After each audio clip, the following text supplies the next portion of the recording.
V enjoyed the function held dash her home. 4 options ಇದಾವೆ ಇಲ್ಲಿ ಪ್ರೆಪೋಸಿಷನ್ಸ್ ನಮಗೆ. ಆಟ್ ಅಂತಂದ್ರೆ ಒಂದು ಸಮಯ ಮತ್ತು ಒಂದು ಸ್ಥಳದಲ್ಲಿ ಅಂತ ಹೇಳ್ಬೇಕಾದಾಗ, ವಿತ್ ಅಂದ್ರ ಜೊತೆಗೆ, ಆನ್ ಅಂದ್ರ ಮೇಲೆ, ಇನ್ ಅಂತಂದ್ರೆ ಒಳಗಡೆ ಅಂತ ಹೇಳ್ಬೇಕಾದಾಗ. ನೋಡಿ, ಈ ಆಟ್ ಮತ್ತು ಇನ್ ಸ್ವಲ್ಪ ಡಿಫರೆನ್ಸ್ ಹೇಳ್ಬಿಡ್ತೀನಿ ನಿಮಗೆ ಮೈ ಡಿಯರ್ ಫ್ರೆಂಡ್ಸ್. ಆಟ್ ಅನ್ನ ಸ್ಮಾಲರ್ ಪ್ಲೇಸಸ್ ಗಳಿಗೆ ನಾವು ಯೂಸ್ ಮಾಡ್ತೀವಿ, ಇನ್ ಅನ್ನ ಬಿಗರ್ ಪ್ಲೇಸಸ್ ಗಳಿಗೆ ನಾವು ಯೂಸ್ ಮಾಡ್ತೀವಿ. In India, in Delhi. I am at Vidyanagar in Hubli. Hubli ದೊಡ್ಡದು, ಇನ್ ವಿದ್ಯಾನಗರ ದೊಡ್ಡದು.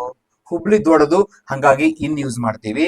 ಸ್ಮಾಲರ್ ಪ್ಲೇಸ್ ಆಟ್ ವಿದ್ಯಾನಗರ್ ಅಂತ, at the platform in railway station.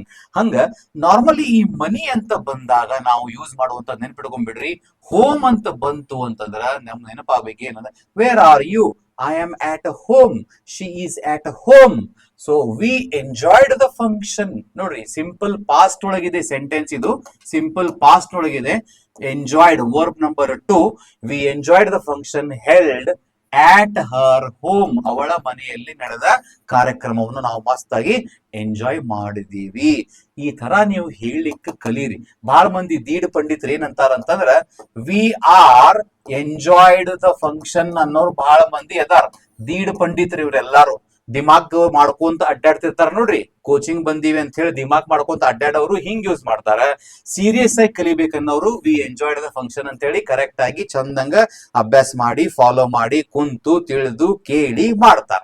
So we enjoyed the function held at her home is correct. Thank you.